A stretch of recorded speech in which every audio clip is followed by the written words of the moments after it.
I think there's a huge change in terms of what you can afford nowadays in terms of tools and stuff. Yeah. That was just impossible back in the day. And I get lots of people like telling me you have this like $1 million workshop. That's not actually true. Like I mean, has been built up over like 6 or 7 years. If you spend all your money on tools, you can have a big workshop with nice stuff in it.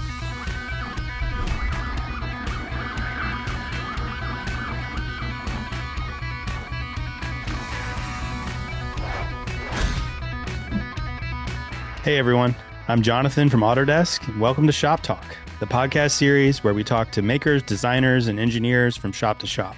Today, we're speaking with Phil Vandelay. Phil's based in Hamburg, Germany, and over the years, we've watched him go from making stuff in his kitchen to having a full fabrication shop where he uses Fusion to go from design to production. In this episode, we talk about Phil's fascination with human-powered motion.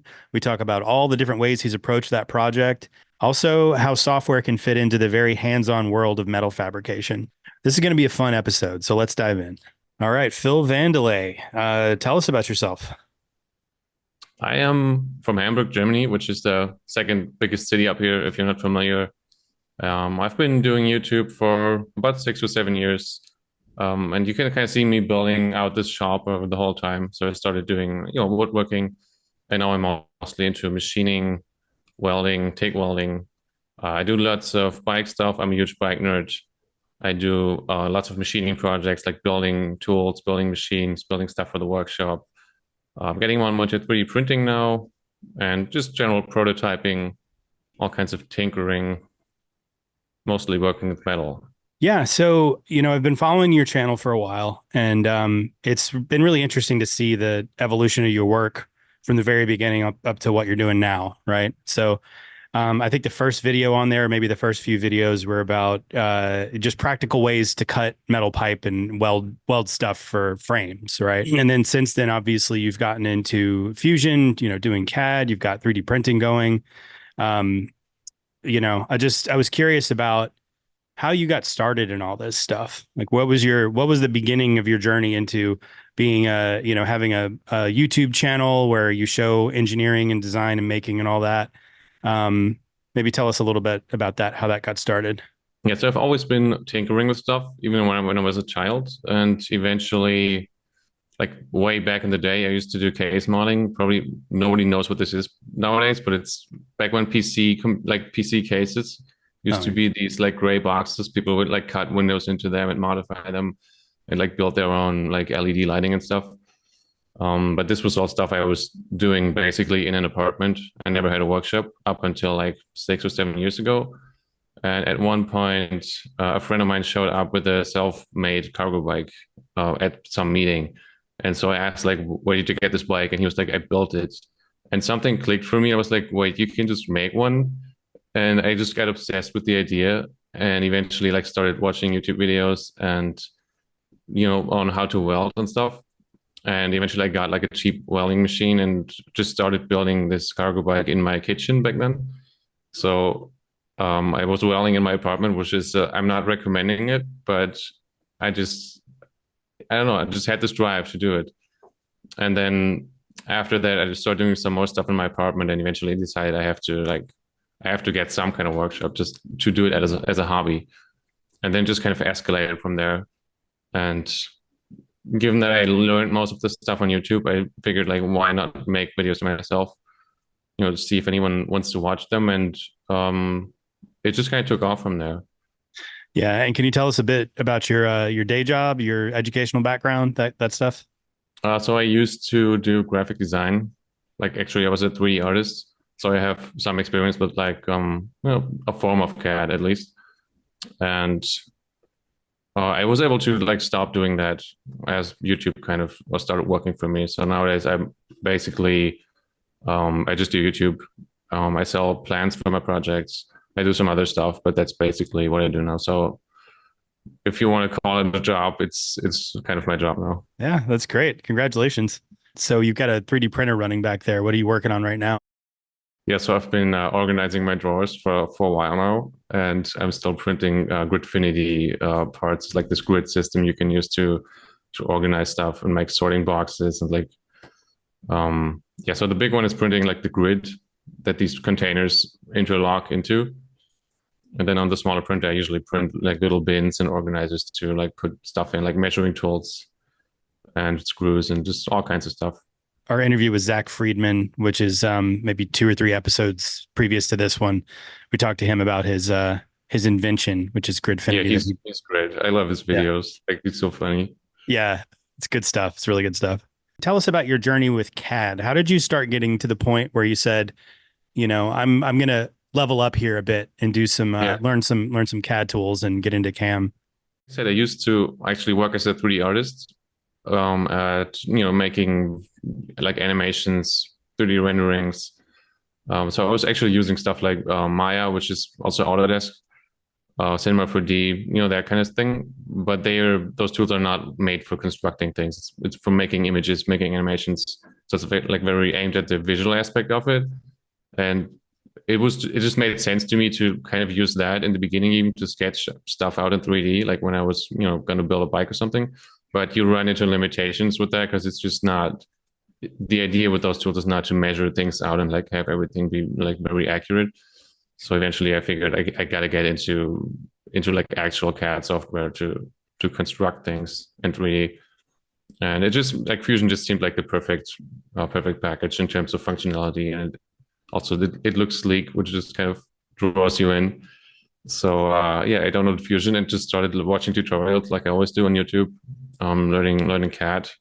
Yeah, so I mean the CAD side of things, the software side of things, there's a lot you can do. Just like you said, you watch YouTube tutorials or whatever. I mean, we have customers that have started whole businesses just by learning stuff on YouTube. The engineering side of it is a little more difficult, I find, and that you understanding how to make a drivetrain, for example, or Yeah. getting into the engineering and design side of it as opposed to just working with a tool. How did you do that? And what was your process there? Yeah, so I'm not an engineer. I never like studied anything Yeah. in this direction. So basically, I guess I have a good gut feeling. I would say I'm pretty good at guessing. In terms of mechanical stuff, there's obviously a limitation to how far you can get with that process. Like I can't um, figure things out with math. It's just not how I do things. But I just pick projects that are like within the scope of that approach. So, for example, in Fusion, I can just like draw something up like a mechanism and like put some joints and see if actually like try if it works. If Yeah. the clearances work out, if stuff collides, if the geometry of things moving around makes sense. So it's actually a lot of like trial and error, just like trying things. And of course, it's much better to try it in CAD and see if your mechanism doesn't make sense than building it and then spending weeks on it and then realizing, okay, this doesn't work. I think that's pretty typical for kind of a fabricator learning journey, right? We Yeah. have I know a lot of engineers who have, they've got a degree in it and they do a lot. Most of their work has to do with, kind of validation on paper and in CAD before they get into the work itself. But I think what you just described is very common for people who do fabrication for like a lot of times it's for architecture or having to do with aftermarket automotive, those kinds of things. The trial and error thing. The people that are really good at it are people that have been doing the trial and error stuff by hand for decades, for example. Hmm. I know a lot of people that they're just they're the go-to job shop in San Francisco or wherever it is for if you want some kind of crazy staircase or something like that. Like this is the guy you go to. And that's how they got there. Like, just kind of making mistakes over time, trying things out, and then eventually just kind of building this body of knowledge that allows them to, get past all those mistakes. But Yeah. yeah, CAD is interesting that way because the more realistic you can make it in your model and the more you can, learn how to use those tools, the better you are at missing those mistakes when you actually start building things. Right. Yeah, definitely. I Yeah. mean, if it's anything complex now, I used to do it. I used to just like start doing stuff. Like maybe I made a little sketch on a piece of paper and then like build it. And then you figure out, okay, this doesn't work. I'm gonna like get a grinder and cut this off and weld it on in a different location, Yeah. which also it can get you to a goal ultimately, but it can be a lot more frustrating, and maybe also the end result is just going to look a lot more Totally. botched than something that was like thought through before. Do you have any dream projects like that? Are there any projects that you'd really love to do if you just had the time and the money? Yeah, mostly the space also. Yeah. So I've built a small boat once, and since then I've had this idea like to actually build like a decent sized boat would be kind of a dream, and it would be made out of metal because that's just what I like to What you work with. do? So I probably like to use aluminum, and you can even get these like boat kits where they send you a bunch of like laser cut like huge aluminum sheets and you weld them together. So it's something like that, maybe like a small motorboat with a small cabin or something. And I guess if I clean out the entire shop, it could fit in here. I'm not sure I could get it out the door. That would kind of be the limiting factor if I decide to do it in here. I think now that these tools, I think a lot of it has to do with CAD, but also just like how much cheaper CNC and additive have gotten, where now there's this whole world of people who do this custom fabrication stuff, where you can afford to do that now. You don't need to spend $200,000 on your machinery. You can spend $10,000 or 20, and now you've got everything you need to really fill this little niche. And it turns out there really are a lot of people there that love custom stuff. I think there's a huge change in terms of what you can afford nowadays in terms of tools and stuff. Yeah. That was just impossible back in the day. And I get lots of people like telling me you have this like $1 million workshop, and I keep telling them it's like that's not actually true. Like this is I mean this is has been built up over like 6 or 7 years, but I'm not rich at all. So if you spend all your money on tools, you can have a big workshop with nice stuff in it. All right. Well, this is shop talk, so we got to talk about your shop. You'd mentioned that you started, in welding in your kitchen, which I think you admitted is ill-advised. So maybe you could Yeah. tell us about how you moved on from that and what you got now. Yeah. So this is the third place I have my shop in, if you don't count the apartment.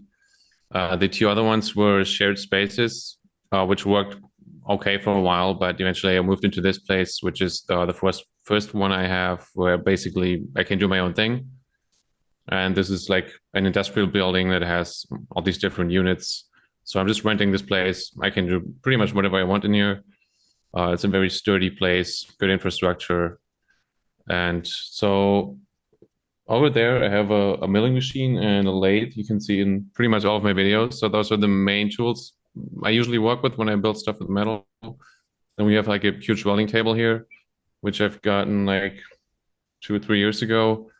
And this is just great for anything accurate that I want to weld together, like bike frames. You can, build like fixtures on it and do just pretty much anything that needs to be accurate. I built a frame jig for this, which you can use to like align pieces of a bike frame, like build prototypes. Then we also have the desk I'm sitting on right now, actually. I built this also in the video. This also goes up and down. And then over here we have two 3D printers.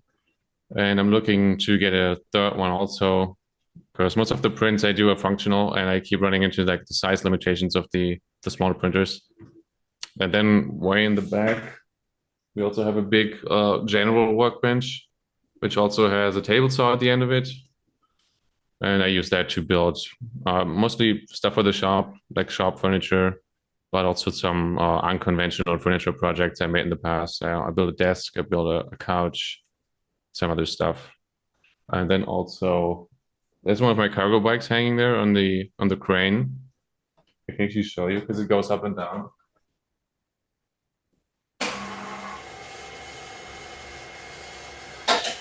Nice.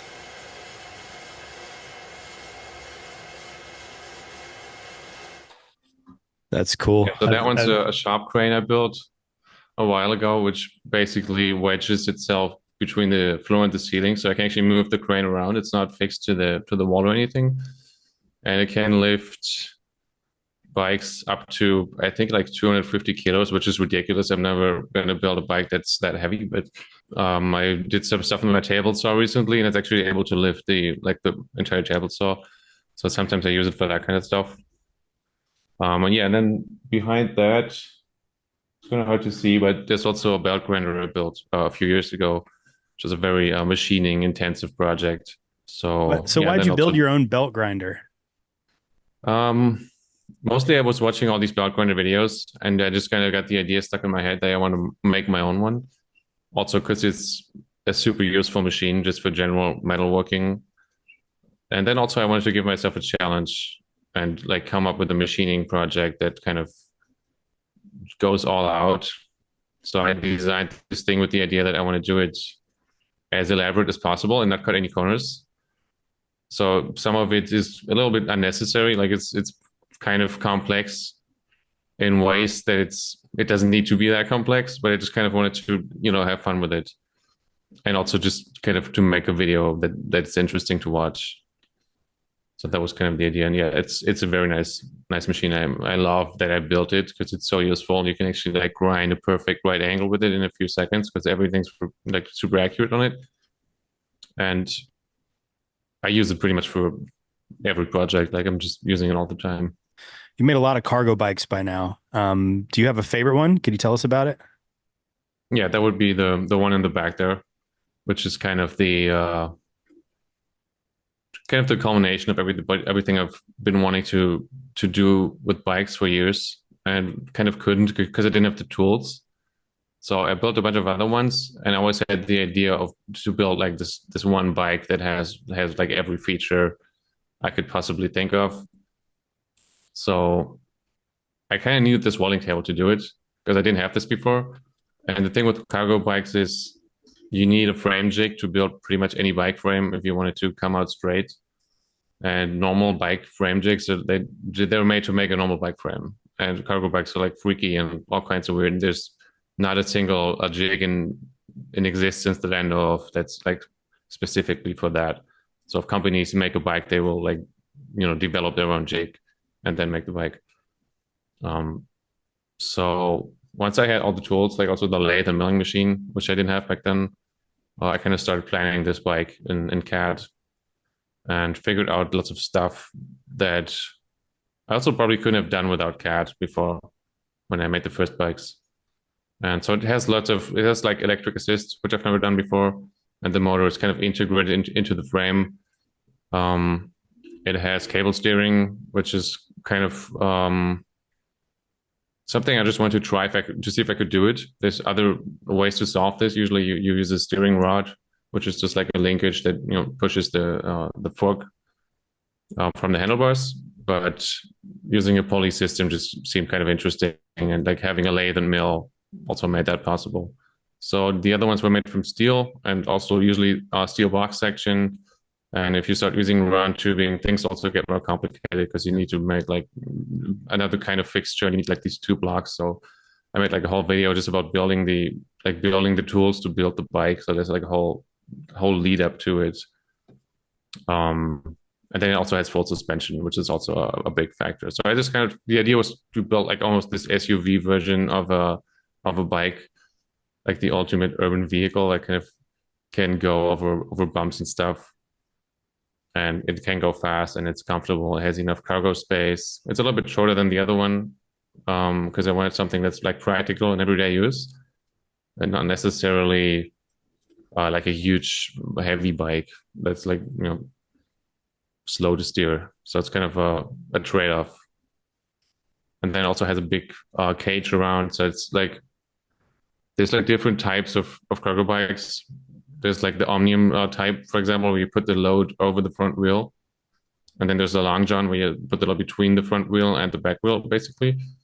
And this can kind of do both. So you can put things into the frame, but you have this like thing going around on top. So you can put things on top of the frame also to move bigger objects.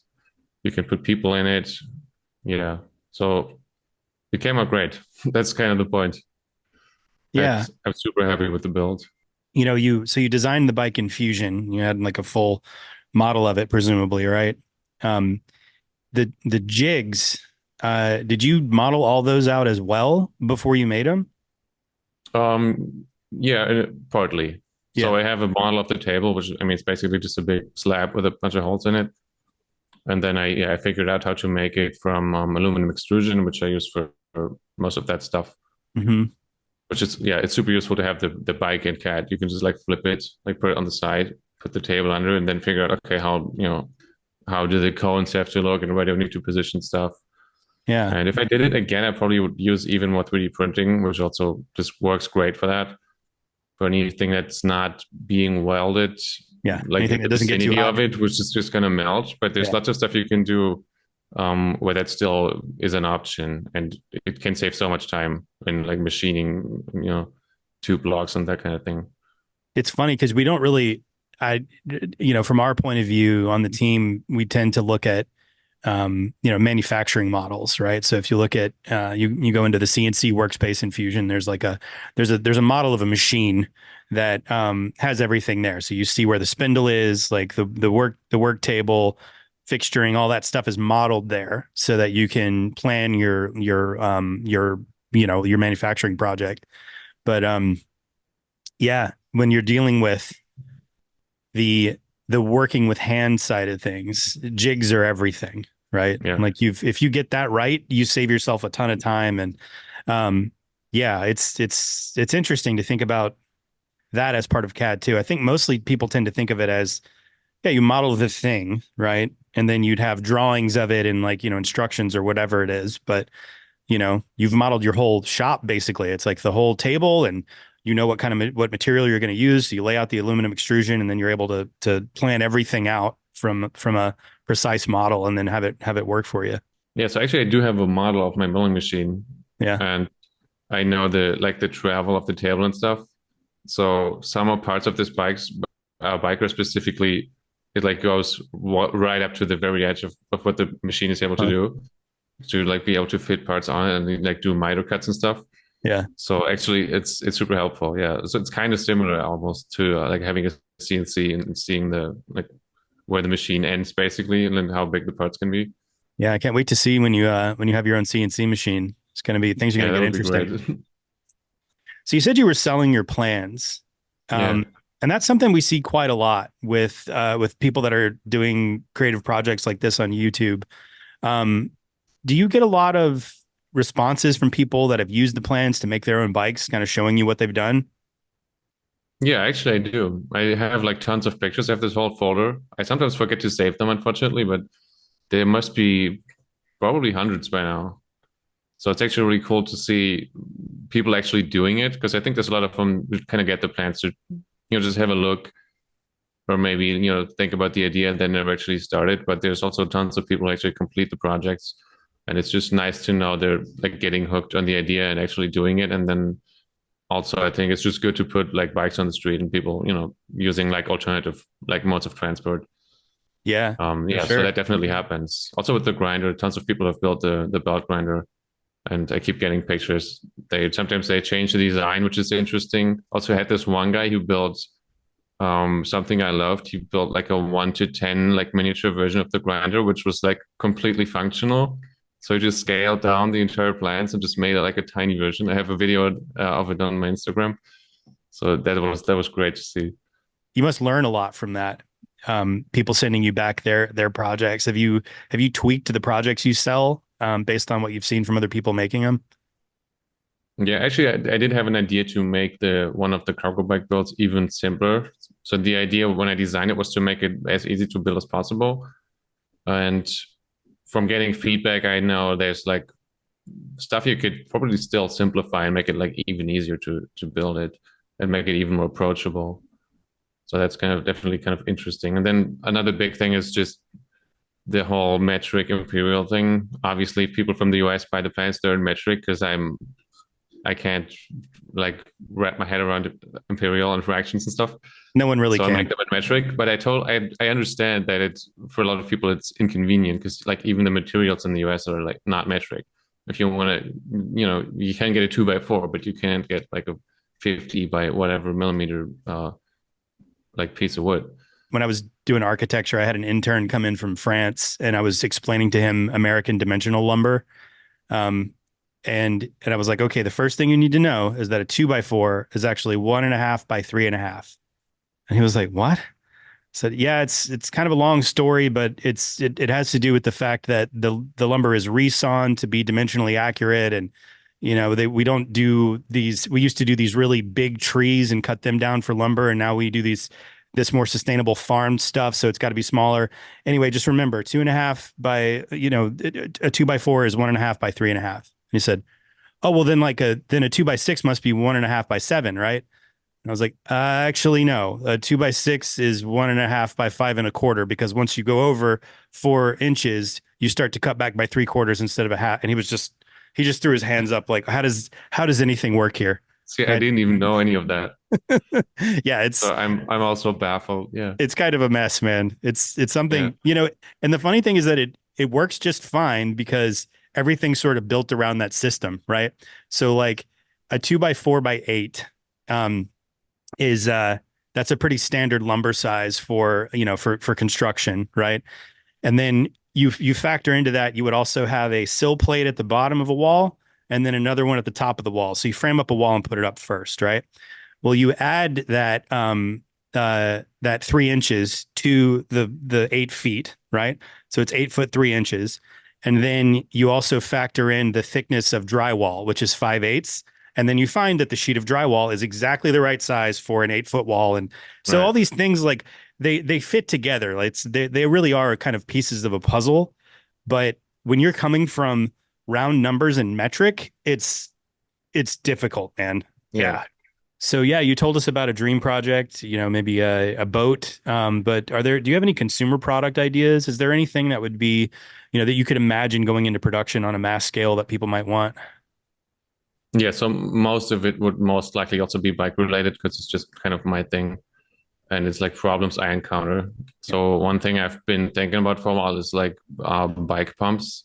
Mhm. I don't know if you ever tried to fix a flat on a bike on the road, but all It's the solutions unpleasant. for it kind of suck a little bit. Yeah. You have these hand pumps, which just takes forever to do anything with them. Then you have like these CO2 cartridges now, which, there's like gas in there and you use it to pump up your tire. But if you mess up, which is easy with those, then you shot your shot and it's gone. So I had this idea of coming up with like a small format floor pump you Mhm. can use with your foot, but while being within a good balance of like size and weight and stuff. So it's a tricky problem to solve if it needs to be portable, but that also kind of makes it interesting. Are you working on that right now? Mostly just in my head. Like Yeah. I think about stuff, think about how it could be solved. Like have some fallout construction that collapses or something. But it would be for Picturing like like, sporty bikes, so it would have to be small and light. That's really the challenge. yeah, I'm picturing like a tripod, where you could almost do it where there's a tripod that sort of scissors out, right? And then you'd have two parts. I'm moving my mic here.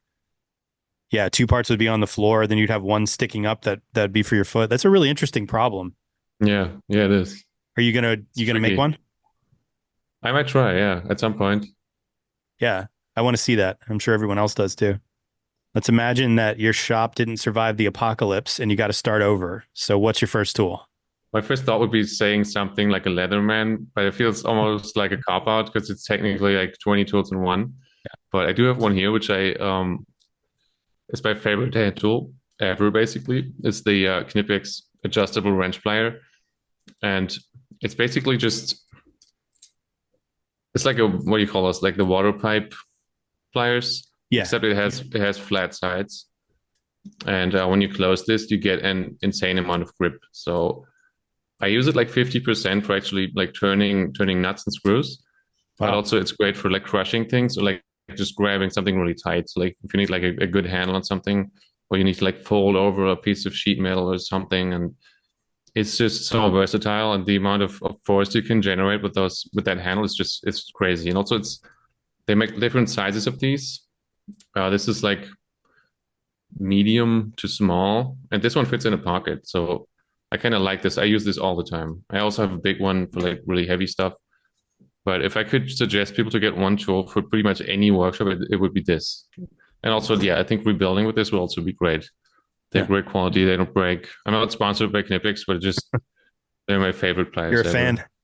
Yeah, I got to definitely. try that out. I've never heard of that one. It sounds amazing. If you get one, you're gonna carry it all the time. Like Yeah. they also make like super tiny ones. You can like put on a keychain almost.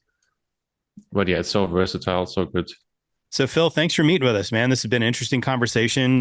We don't talk to a whole lot of fabricators here, so it's really cool to get that perspective on things. Let us know where we can find you if you've got any projects coming up or anywhere other than the YouTube channel to look for. Yeah, you can find me on YouTube/Phil Vandelay.